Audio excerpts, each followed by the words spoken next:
In 50 years, it's been an open-ended question. Were there more victims of Houston's Candyman, Dean Corll? Yeah, well, he was a serial killer before the phrase even became part of our everyday language. Tonight, as ABC 13's Jessica Willey reports, an author and a scientist believe they have the answer in the latest chapter of the Candyman murders.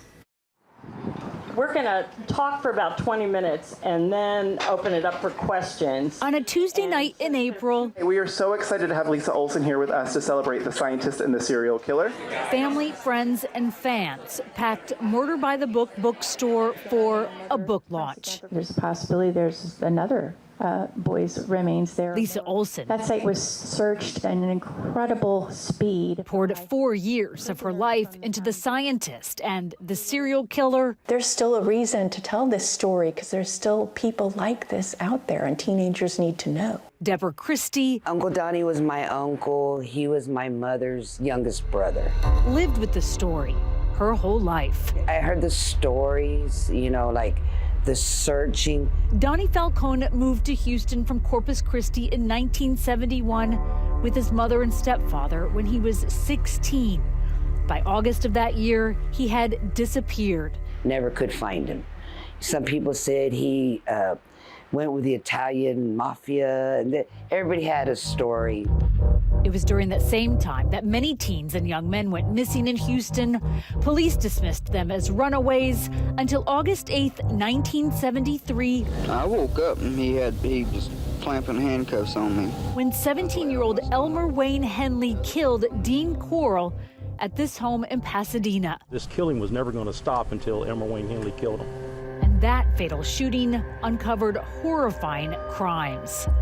Corll, known as the Candyman because his family owned candy shops, along with Henley and a second accomplice, David Brooks, kidnapped, sexually tortured, and killed more than 24 boys and young men in the early 1970s. After Henley shot and killed Corll, he and Brooks led police to the victims, buried in 3 different locations: the beach at High Island, the woods at Lake Sam Rayburn. What you are about to see defies any brief verbal description. And a boat storage in southwest Houston where 17 bodies were discovered. For most of Wednesday night, lawmen continued to unearth bodies. In all, 27 males were identified and named as victims. Wouldn't we be so grateful to know the truth, know the answer, even if it's horrible? Now, Dr. Sharon Derrick says she has identified more. We're going to provide some very old identifications that should have been done by the police many years ago. Go out there, do a real archaeological survey. Derrick, a forensic anthropologist, is the scientist in the book title.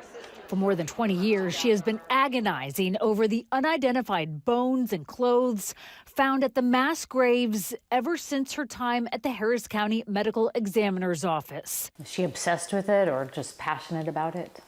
I would say obsessed is the right word. But yes, personally, she really identified with these boys. So from that obsession and a few loose bones that came from the boat shed more than 50 years ago came answers for Donnie Falcone's family. You have no doubts, right? I have no doubts, yeah. Deborah says her mother lived just long enough to learn the truth. And what did that mean to your mom? It meant the world. It meant the world. I can remember when his body came home and she hugged it and cried and was so happy. She was so happy. Olson's book reveals more identifications, some that the medical examiner's office still does not recognize. Among them, the so-called swimsuit boy. She also dug deep into Corll's connections to an international pornography ring and the victims' lives that had so much potential. What high price, those people paid. It's a story from Houston's dark past that Olson believes still holds lessons for today. Why we still need to be worried about people like Dean Corll out there in our world. And one that resonates enough that all these people filled the bookstore to hear more about.